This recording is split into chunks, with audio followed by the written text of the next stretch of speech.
Question 1. In the context of CT imaging, Mr. Thompson, a 60-year-old male, presents with a suspected abdominal aortic aneurysm. A CANI of the abdomen is performed, showing a 5 cm diameter aneurysm. The radiologist notes that the arterial wall is enhanced with contrast, but the surrounding tissue does not demonstrate the usual degree of enhancement. What could explain the discrepancy in the enhancement of the surrounding tissues? A. Lack of intravenous contrast injection. B. Contrast extravasation into the retroperitoneum. C. Aneurysm rupture with perivascular hematoma formation. D. Insufficient scan timing leading to poor contrast enhancement. Answer. Correct answer. C. Aneurysm rupture with perivascular hematoma formation. Explanation. The lack of enhancement in surrounding tissue suggests a rupture where blood leaks from the aneurysm into the retroperitoneum, leading to a perivascular hematoma. Contrast agents preferentially highlight the blood vessels and soft tissues. In a ruptured air, the surrounding tissue may fail to enhance as the contrast is displaced by blood outside the vessel. Rule 3.1 of the European Guidelines on Radiological Protection suggests that in emergency situations, understanding the timing of contrast injections is critical, and a failure to recognize such discrepancies can be detrimental. Question 2. Considering the vascular anatomy of the brain, Mrs. Peterson, a 45-year-old patient, is undergoing an MRI to investigate potential ischemic stroke. The imaging findings indicate an occlusion in the AM segment of the middle cerebral artery. Which of the following regions is most likely to be affected by the ischemic event? A. Posterior limb of the internal capsule. B. Cerebellum. C. Interior part of the corpus callosum. D. Inferior temporal lobe. Answer. Correct answer. A. Posterior limb of the internal capsule. Explanation. The middle cerebral artery Mackay supplies the lateral aspect of the cerebral hemisphere, including the posterior limb of the internal capsule, which is crucial for motor and sensory pathways. An occlusion in the AM segment of the Mackay leads to ischemia in areas supplied by this artery, including the internal capsule, the anterior corpus callosum, C, and inferior temporal lobe, are not supplied by the Mackay, while the cerebellum, B, is supplied by branches of the vertebral artery. This is consistent with findings in Ischemic Stroke Management, Stroke Guidelines 2018. Question 3. In the case of a 35-year-old patient, Mr. Wood, who presents with acute shoulder pain, an MRI is performed. The MRI shows significant fluid collection in the subacromial space with a lack of tendon tears. What is the most likely diagnosis? A. Rotator cuff tendinopathy. B. Subacromial bursitis. C. Humeral fracture. D. Glenohumeral arthritis. Answer. Correct answer. B. Subacromial bursitis. Explanation. The presence of fluid in the subacromial space without evidence of tendon tears strongly suggests subacromial bursitis, which is an inflammation of the bursa between the acromion and the rotator cuff. A rotator cuff tendinopathy A would typically show tendon thickening or partial tears. Humeral fractures C and glenohumeral arthritis D would present with different radiological findings, such fractures or joint space narrowing. MRI findings should align with clinical symptoms and anatomical considerations. Question 4. In light of recent developments in radiation physics, a patient is receiving radiotherapy for a brain tumor. The radiotherapist applies a technique that reduces the dose to surrounding healthy tissue while maximizing the dose to the tumor. Which technique is most commonly used for this purpose? A. Intensity modulated radiation therapy IMIT. B. 3 conformal radiation therapy 3 ERT. C. Stereotactic radiosurgery SRS. D. Proton beam therapy. Answer. Correct answer. A. Intensity modulated radiation therapy IMIT. Explanation. IMIT allows precise delivery of radiation by varying the intensity of the beams, ensuring the maximum dose is delivered to the tumor while minimizing the dose to surrounding healthy tissue. 3 ERTB also conforms to tumor shape but lacks the fine intensity modulation that IMIT offers. SRS, C, and proton beam therapy, D, are highly focused therapies, but IMIT is more commonly used for large-scale treatment where precision across various tumor sizes and locations is needed. Radiotherapy Guidelines 2019. Question 5. To better understand the anatomical variant in A patient MRI, which imaging feature is commonly used to distinguish between a true hernia and a pseudocyst in the brain. A. Tweighted signal changes. B. Enhancement after contrast administration. C. Presence of an air fluid level. D. Evidence of mass effect. Answer. Correct answer. B. Enhancement after contrast administration. Explanation. Pseudocysts typically do not enhance after contrast administration, while true hernias may show enhancement due to the presence of vascular structures or associated inflammation. Tweighted signal changes can be seen in both conditions, but they do not definitively distinguish between a hernia and a pseudocyst. An air fluid level, C, is more common in collections or abscess. And mass effect, D, is seen in both hernias and cysts, but it does not clarify the nature of the lesion. Neurological Imaging Principles, 2017. Question 6. Isis Green, a 50-year-old female with a suspected pelvic tumor, undergoes a HICN. The CT images show an irregular mass with poorly defined borders and areas of necrosis. What is the most likely diagnosis? A. Benign ovarian cyst. B. Uterine fibroid. C. Ovarian carcinoma. D. Ectopic pregnancy. Answer. Correct answer. C. Ovarian carcinoma. Explanation. Ovarian carcinoma typically presents as an irregular mass with poorly defined borders and areas of necrosis on CT imaging. Benign ovarian cysts, they are usually well-defined and homogeneous. Uterine fibroids, B, present as well-defined solid masses without necrosis. Ectopic pregnancy, D, would typically present with an extrauterine gestational sac and possible free fluid, as an irregular mass with necrosis. The differential diagnosis must consider imaging features and clinical presentation. Cancer Imaging Journal, 2020. Question 7. Given the circumstances of imaging a pediatric patient, what is the most important factor when selecting an imaging modality for a suspected bone fracture in a 5-year-old? A. The radiation dose associated with the imaging technique. B. The ability of the imaging technique to differentiate between soft tissue. C. The cost of the imaging procedure. D. The preference of the referring physician. Answer. Correct answer. A. The radiation dose associated with the imaging technique. Explanation. The radiation dose is a critical factor when imaging pediatric patients. Pediatric patients are more sensitive to ionizing radiation, and minimizing exposure is essential. Techniques like ultrasound or MRI may be preferred when soft tissue differentiation is needed. B. And while cost and physician preference. C. D. may influence choices. Radiation takes precedence according to the ALARA as low as reasonably achievable principle in pediatric radiology, Radiological Protection Guidelines, 2018. Question 8.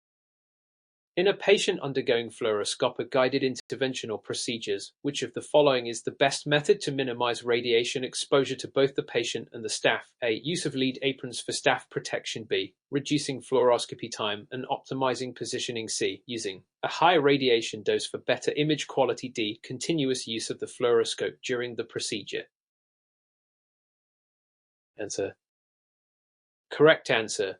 B. Reducing fluoroscopy time and optimizing positioning. Explanation. The best method to minimize radiation exposure is to reduce fluoroscopy time and optimize positioning. Lead aprons. A. Protect staff but do not address patient exposure. Increasing radiation dose. C. Compromises radiation safety and continuous fluoroscopy. D. Unnecessarily increases exposure. Following the ALARA principle and using techniques to minimize exposure is central to radiation protection. Radiation Protection Guidelines, 2019. Question 9. What would happen if a key is performed on a patient who has recently received a contrast agent injection and is also on metformin for diabetes management? A. The contrast agent will interact with the metformin, causing lactic acidosis. B. The contrast agent will be metabolized more quickly. C. The contrast will not affect metformin levels. D. The patient may experience contrast-induced nephropathy. Answer. Correct answer. A. The contrast agent will interact with the metformin, causing lactic acidosis. Explanation. Metformin use in patients undergoing contrast-enhanced CT poses a risk of lactic acidosis, particularly in those with impaired renal function. The contrast agent may impair kidney function, leading to the accumulation of metformin. This interaction can be fatal if not properly managed. Therefore, patients on metformin should have their kidney function assessed before receiving contrast agents. Radiology Safety Guidelines, 2017. Question 10. Mr. Williams, a 60-year-old male, undergoes MRI of the lumbar spine to investigate chronic low back pain. The MRI shows a broad-based disc bulge at the lower level with mild neural foraminal narrowing. Based on these findings, what is the most likely cause of his symptoms? A. Spinal stenosis. B. Lumbar disc herniation. C. Degenerative disc disease. D. Spondylolisthesis. Answer. Correct answer. C. Degenerative disc disease. Explanation. The broad-based disc bulge at Lala with mild foraminal narrowing is most consistent with degenerative disc disease. This condition is often associated with age-related disc degeneration, leading to bulging and narrowing of the neural foramen. Spinal stenosis A. Typically presents with more severe canal narrowing and lumbar disc herniation. B. Would show a more focal hernia. Spondylolisthesis D involves vertebral slippage, which is not evident in the MRI. Spinal Imaging Guidelines, 2020. Question 11. In the context of radiology, Mr. Thompson, a 45-year-old male, presents with sudden onset of severe chest pain. His X shows normal findings. A chest X-ray is performed, revealing an enlarged cardiac silhouette. Considering the clinical presentation and imaging findings, what should be your next step in imaging? A. Proceed with echoing of the chest to rule out pulmonary embolism. B. Conduct a nuclear medicine scan to assess myocardial perfusion. C. Request a contrast-enhanced CT of the chest to evaluate for aortic dissection. D. Schedule an MRI of the heart to evaluate for structural abnormalities. Answer. Correct answer. C. Request a contrast-enhanced CT of the chest to evaluate for aortic dissection. Explanation. The clinical presentation and radiographic findings suggest the possibility of aortic dissection. A contrast-enhanced CT is the imaging modality of choice for diagnosing aortic dissection, as it provides detailed cross-sectional images and allows visualization of the aortic lumen and potential dissection flap. Pulmonary embolism option A is less likely without a more suggestive history or imaging findings. Nuclear medicine option B would be more appropriate for assessing myocardial perfusion. MRI option D may be used for structural heart disease, but isn't first line in this context. Question 12. From the perspective of musculoskeletal radiology, MS, Jensen, a 32-year-old female, presents with pain and swelling over her left knee after a sports injury. MRI reveals a tear of the anterior cruciate ligament ankle and moderate joint effusion. Which of the following is the most likely finding on her X-ray? A. Joint space narrowing. B. Patella ulcer. C. No abnormalities are expected. D. Fracture of the femur or tibia. Answer. Correct answer. C. No abnormalities are expected. Explanation. In cases of soft tissue injury, such as an ankle tear, X-rays typically do not show abnormalities unless there is an associated fracture. MRI is far more sensitive in evaluating soft tissue injuries. Joint space narrowing A may be seen in chronic osteoarthritis. Patella ulcer B refers to a high-riding patella often seen in patellofemoral disorders, and a fracture may be suspected if there were evidence of trauma to the bone, but these are not directly related to ankle injuries. Question 13. To better understand abdominal imaging, Istali, a 60-year-old male with a history of chronic liver disease, presents with jaundice and abdominal distension. An ultrasound reveals hepatomegaly in the sites. What is the most likely diagnosis? A. Acute pancreatitis. B. Cirrhosis of the liver. C. Hepatocellular carcinoma. D. Gallbladder disease. Answer. Correct answer. B. Cirrhosis of the liver. Explanation. The combination of hepatomegaly sites and jaundice strongly suggests cirrhosis, which is the common cause of these findings in patients with a history of chronic liver disease. Hepatocellular carcinoma C could also present with these symptoms, but typically has a more focal mass on imaging, not just generalized hepatomegaly. Acute pancreatitis A and gallbladder disease D are likely to present with these specific findings. Question 14. Based on the information from nuclear medicine imaging, a patient undergoes a whole-body bone scan following a suspected malignancy. The scan reveals multiple areas of increased uptake in the axial skeleton and proximal femora. What is the most likely cause of these findings? A. Osteomyelitis. B. Bone metastasis. C. Paget's disease. D. Osteoarthritis. Answer. Correct answer. B. Bone metastasis. Explanation. In the context of a known or suspected malignancy, a whole body bone scan with increased uptake in multiple areas of the axial skeleton and proximal femora is most consistent with bone metastases, which are common in cancers such as breast, prostate, and lung cancers. Osteomyelitis A can present with bone uptake but is typically more localized. Paget's disease C and osteoarthritis D are more likely to cause localized or chronic changes, not widespread increased uptake. Question 15. Considering the principles of CT imaging is to Stewart, a 40-year-old male, presents with acute abdominal pain. A contrast-enhanced CT scan of the abdomen is performed. What is the primary advantage of using contrast in this examination? A. To evaluate bone fractures. B. To visualize soft tissue structures and blood vessels. C. To assess bony alignment. D. To detect radiation-induced damage. Answer. Correct answer. B. To visualize soft tissue structures and blood vessels. Explanation. The primary role of contrast in CT imaging is to enhance the visibility of soft tissues and blood vessels. Contrast agents help differentiate between various tissue types and highlight abnormal structures such as tumors or vascular malformations. While fractures can be seen on CT without contrast, they are best evaluated by looking at bony structure. Radiation-induced damage D is not an expected result of contrast administration, and bony alignment C can typically be evaluated without contrast. Question 16. Under the assumption that a 55-year-old male presents with a recent history of hemoptysis, his chest CT reveals a 3 cm mass in the upper lobe of the right lung. What is the most likely next step in imaging? A. Perform a bronchoscopy to obtain tissue for biopsy. B. Order an angiogram of the chest to assess for pulmonary embolism. C. Proceed with a nuclear medicine ventilation perfusion scan. D. Schedule an MRI of the chest for further evaluation. Answer. Correct answer A. Perform a bronchoscopy to obtain tissue for biopsy. Explanation. Given the history of hemoptysis and the discovery of a lung mass, the next appropriate step is bronchoscopy to obtain a biopsy for histological analysis. This is essential for determining whether the mass is malignant or benign.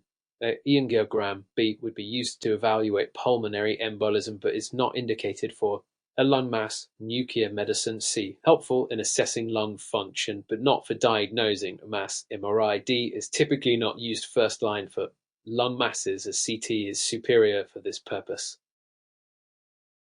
Question 17.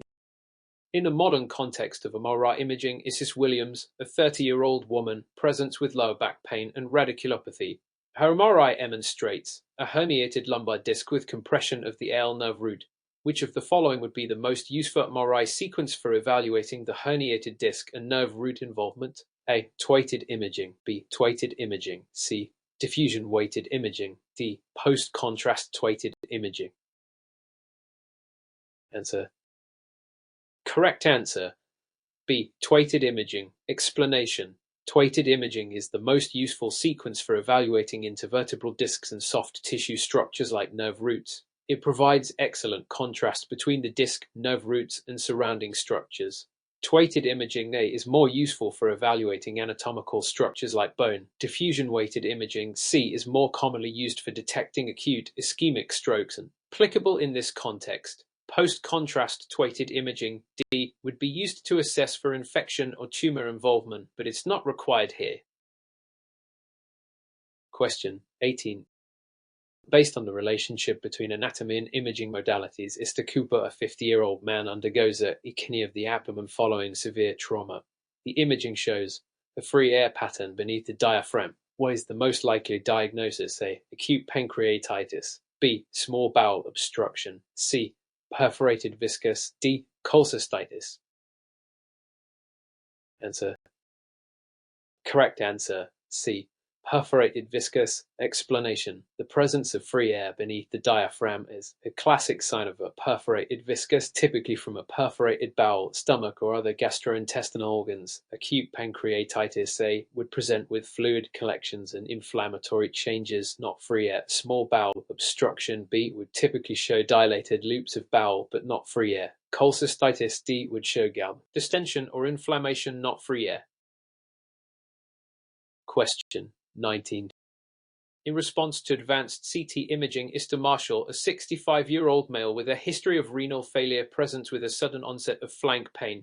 A non-contrast CT scan is ordered revealing a stone in the renal pelvis. Why is contrast typically avoided in this situation? A. Contrast would obscure the stone's visibility. B. Contrast can lead to contrast-induced nephropathy. C. Contrast does not enhance the imaging quality of the kidneys. D. Contrast is contraindicated due to the risk of allergic reactions. Answer. Correct answer.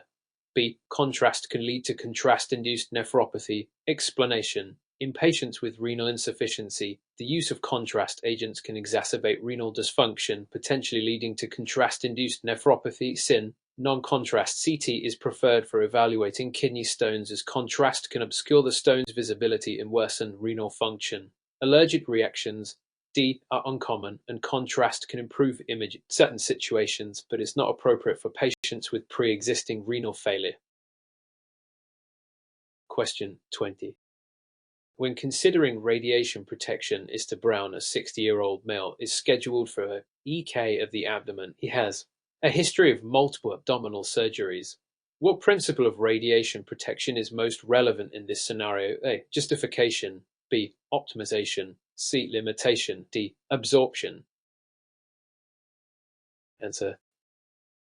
Correct answer. B. Optimization. Explanation. Optimization is the most relevant principle in this case, as it involves using the lowest possible radiation dose to achieve a diagnostic quality image. In patients with a history of multiple surgeries, minimizing radiation exposure is especially important to reduce the risk of radiation-induced harm. Justification A refers to ensuring that the benefit of the exam outweighs the potential risks. Limitation involves setting dose limits, while absorption D is related to the way tissues absorb radiation, but is not a guiding principle in radiation protection. Question 21. A 28-year-old male presents with left-sided scrotal pain and swelling. Doppler ultrasound reveals enlarged hypoechoic epididymal head with increased vascularity. What is the most likely diagnosis? A. Testicular torsion. B. Epididymitis. C. Varicocele. D. Testicular tumor. Answer. Correct answer. B. Epididymitis. Explanation. Epididymitis presents with a hypoechoic, enlarged epididymis, and increased color Doppler flow due to inflammation. Testicular torsion typically shows decreased or absent blood flow. A varicocele shows dilated veins with reversed flow during Valsalva, and a testicular tumor usually presents as a focal intratesticular mass. Question 22. A 65-year-old male with a history of smoking presents with cough and weight loss. A chest CT reveals a central lung mass with associated mediastinal lymphadenopathy. What is the most likely histological diagnosis? A. Adenocarcinoma. B. Small cell carcinoma. C. Large cell carcinoma. D. Mesothelioma. Answer. Correct answer. B. Small cell carcinoma. Explanation. Small cell carcinoma often presents as a central mass with associated lymphadenopathy and is strongly associated with smoking. Adenocarcinoma typically presents as a peripheral lesion. Mesothelioma affects the pleura, and large cell carcinoma is less common and usually peripheral. Question 23. A 70-year-old woman presents with right upper quadrant pain and jaundice. CT reveals a mass at the hepatic hilum obstructing the biliary tree. What is the most likely diagnosis? A. Hepatocellular carcinoma. B. Gallbladder carcinoma. C. Cholangiocarcinoma. D. Metastatic colon cancer. Answer. Correct answer. C. Cholangiocarcinoma. Explanation. A hilar mass obstructing the biliary system is characteristic of a Klatskin tumor. A subtype of cholangiocarcinoma, hepatocellular carcinoma, typically arises in the liver parenchyma. Gallbladder carcinoma is usually more inferior and may invade the liver, and metastases usually appear as multiple liver lesions. Question 24. A 40-year-old woman with known sarcoidosis undergoes a chest X-ray. The film shows bilateral hilar lymphadenopathy with clear lung fields. Which stage of sarcoidosis does this represent? A. Stage 0B, Stage IC, Tigeomenta, Tid-Rome. Answer. Correct answer. B. Stage I explanation. Stage I sarcoidosis shows bilateral hilar lymphadenopathy without parenchymal involvement. Tigeomen includes lymphadenopathy with parenchymal disease. Stage owner has parenchymal disease without lymphadenopathy, and stage 0 shows a normal chest radiograph. Question 25. A 10-year-old boy presents with knee pain. X-ray shows a well-defined lytic lesion with a sclerotic rim in the metaphysis of the femur. There is no periosteal reaction or soft tissue mass. What is the most likely diagnosis? A. Osteosarcoma. B. Ewing's sarcoma. C. Simple bone cyst. D. Non-ossifying fibroma. Answer. Correct answer. D. Non-ossifying fibroma. Explanation. Non-ossifying fibromas are common benign lesions in children, appearing as well-defined metaphyseal lucencies with sclerotic margins and no aggressive features. Osteosarcoma and Ewing's sarcoma typically show aggressive features. Simple bone cyst usually lacks the sclerotic rim. Question 26. A 45-year-old female with long-standing rheumatoid arthritis presents with worsening neck pain. Lateral cervical spine radiograph inflection shows anterior displacement of the atlas on the axis. What is the most likely diagnosis? A. Atlantoaxial subluxation. B. Basilar invagination. C. Jefferson fracture. D. Hangman's fracture. Answer. Correct answer. A. Atlantoaxial subluxation. Explanation. Rheumatoid arthritis can lead to ligamentous laxity and erosion of the odontoid process, resulting in atlantoaxial subluxation. Jefferson fracture involves C-ring, basilar invagination involves upward migration of the odontoid, and Hangman's fracture is fracture of the pars intraarticularis of C. Question 27.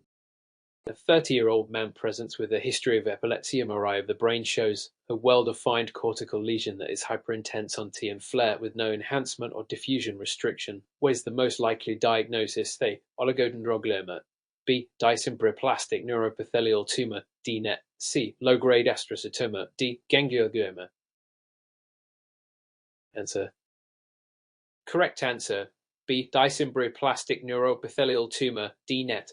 Explanation. DNETs are benign cortical tumors often associated with epilepsy in young adults. They appear as T-flare hyperintense, well-circumscribed lesions without mass effect or enhancement. Low-grade astrocytomas may enhance. Oligodendrogliomas often calcified, and gangliogliomas can enhance and present similarly but often have cystic components.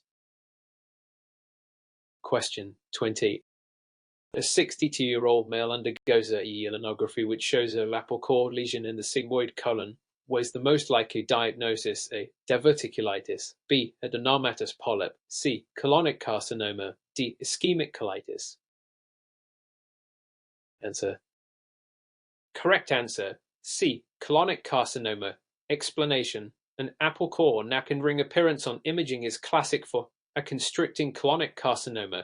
Diverticulitis appears as wall thickening with pericolic fat stranding. Polyps are usually not constricting. Ischemic colitis shows thumbprinting or segmental wall thickening.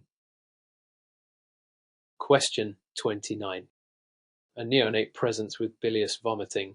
An upper G contrast study shows the duodenojejunal flexure to the right of the midline and a corkscrew appearance of the small bowel. What is the most likely diagnosis? A. Duodenal atresia. B. Pyloric stenosis. C. Malrotation with volvulus. D. Meconium ileus. Answer. Correct answer. C. Malrotation with volvulus. Explanation. A right-sided duodenojejunal flexure and corkscrew appearance are pathognomonic for malrotation with midgut volvulus. Duodenal atresia shows a double bubble. Pyloric stenosis doesn't involve bilious vomiting or distal obstruction. Meconium ileus is associated with cystic fibrosis and appears as microcolon contrast enema.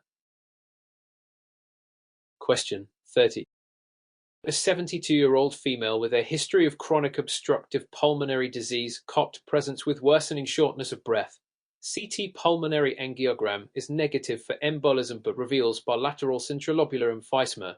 What is the typical radiologic finding in this condition? A. Honeycombing at lung bases. B. Ground glass opacities. C. Sparing of the lung bases with central lucencies in upper lobes. D. Subpleural bully in lower lobes. Answer. Correct answer. C. Sparing of the lung bases with central lucencies in upper lobes. Explanation. Centrilobular emphysema shows focal lucencies predominantly in the upper lobes and central regions due to destruction of respiratory bronchioles. Honeycombing and subpleural bully are more typical of interstitial lung disease. Ground glass opacities are seen in infections or alveolitis.